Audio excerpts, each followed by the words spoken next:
Good morning, नमस्कार, आदाब, सत श्री अकाल दोस्तों। यह है आपका अपना प्रिय डॉक्टर आदि कश्यप मुंबई मानुस आपके लिए लेकर आया आपका मनपसंद प्रोग्राम पॉजिटिव कर्मा।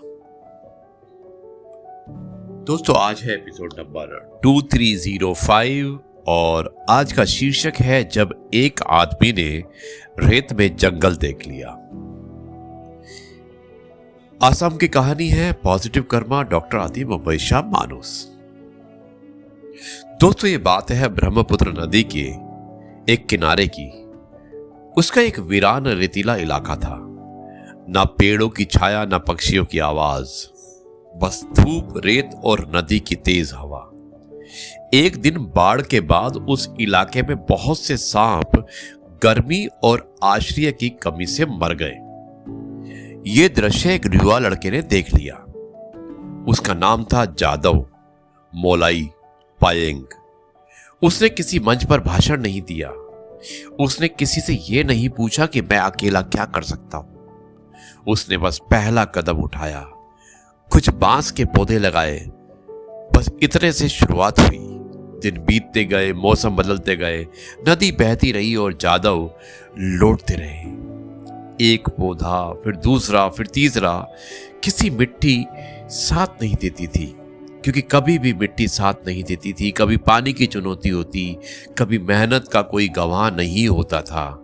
लेकिन उन्होंने एक बात समझ ली थी कि बड़ा काम हमेशा बड़े परिणाम से शुरू नहीं होता। कभी कभी वो ऐसे छोटे काम से शुरू होता है जिसे दुनिया नोटिस भी नहीं करती। साल गुजरते गए, लोगों की दुनिया बदलती रही, लेकिन जादव का रास्ता लगभग वही रहा। वो उस जमीन पर जाते रहे, पौधों की देखभाल करते रहे, नए पौधे लगाते रहे। जहां दूसरों को सिर्फ रेत दिखती थी, वहां उन्होंने भविष्य देखा। और फिर एक दिन वो भविष्य दिखाई देने लगा। हरियाली बढ़ी, पेड़ खड़े हुए, पक्षी लौटे, जानवरों को आश्रय मिला। वो रेतीला इलाका धीरे धीरे एक जीवंत जंगल में बदल गया। आज उस जंगल को मोलाई फॉरेस्ट के नाम से जाना जाता है। दशकों की लगातार मेहनत के बाद यह लगभग 550 हेक्टेयर में फैला हुआ वन क्षेत्र बन चुका है। इस उपलब्धि के लिए जादव पायेंग को 2015 में पद्मश्री से सम्मानित भी किया गया। लेकिन अगर आप उनकी कहानी को ध्यान से देखें तो सबसे बड़ा पुरस्कार शायद पद्मश्री नहीं है। सबसे बड़ा पुरस्कार वो सवाल है जो उनकी कहानी हमसे पूछती है।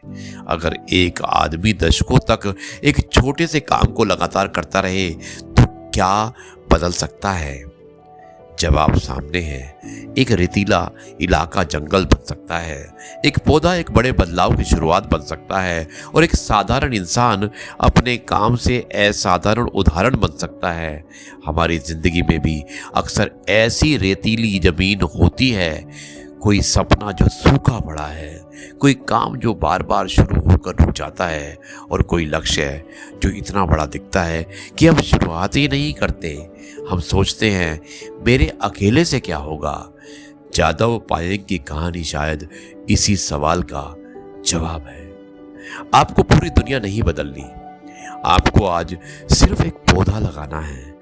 शायद लोग उसे ना देखें, शायद नतीजा तुरंत ना मिले, शायद सालों तक कोई तालियां ना बजाए, लेकिन अगर आप रोज लौटते रहे, अगर आप अपने छोटे काम की जिम्मेदारी निभाते रहे, तो एक दिन पीछे मुड़कर देखेंगे और पाएंगे जहां कभी सिर्फ रेत था, वहां अब आपका बनाया हुआ जंगल खड़ा है। दोस्तों, बड़ी उपलब्धियां एक ही दिन में नहीं बनती। वो उस छोटे कदम से बनती है जिसे आप हर दिन दोहराने का साहस रखते हैं। यही मैसेज था इस कहानी का। मुझे उम्मीद है कि आपको कहानी पसंद आई होगी। अब मैं इस कार्यक्रम को यहीं पर समाप्त करता हूं और कल आपसे एक बार फिर से मुलाकात करूंगा कुछ नई बातों के साथ। तब तक के लिए आपसे कहता हूं जय गुरु जी, शुक्राना।